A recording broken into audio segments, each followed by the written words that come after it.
Yunus Emre 1940 1320 yılı jastirdi. Yunus Emre birinci yayın belli sağlayınları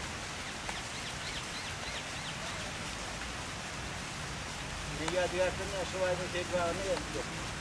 Öyle.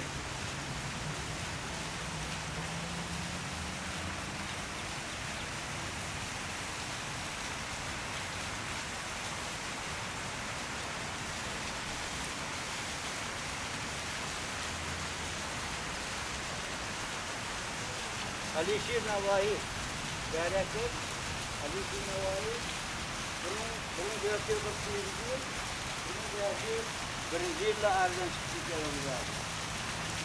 Alişir Navahi'nin adı yanında işte.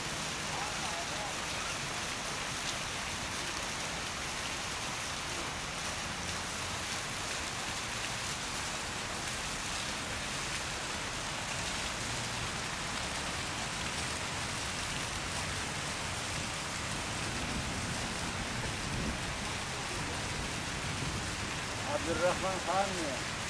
Bunun yaşı 56 değil, bunun 627. yılda erken çıktı.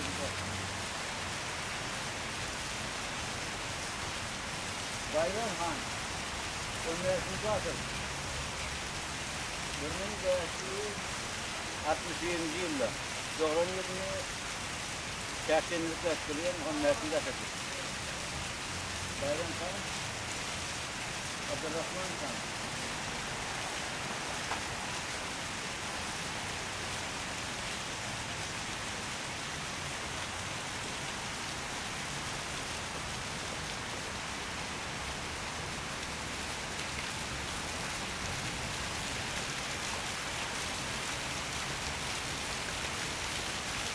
Devlet Mehmet Ağadi, Mahkumullah Atam'ın atadı. Müdahale yapıyordum, tek koştular. Türkmen Zehra'da orada kavru var. İran Türkmen Zehra'da. Türkmen Ağadi o Mahkumullah kararını yazıyor, anlıyor.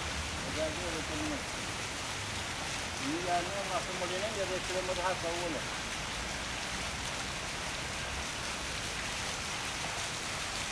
Bunun adli tohum yaşayıcıyı bastırıp Surat Muhammed Ağadi. Bunun yediği 60. yıl. Yine böyle böyle tasarruf.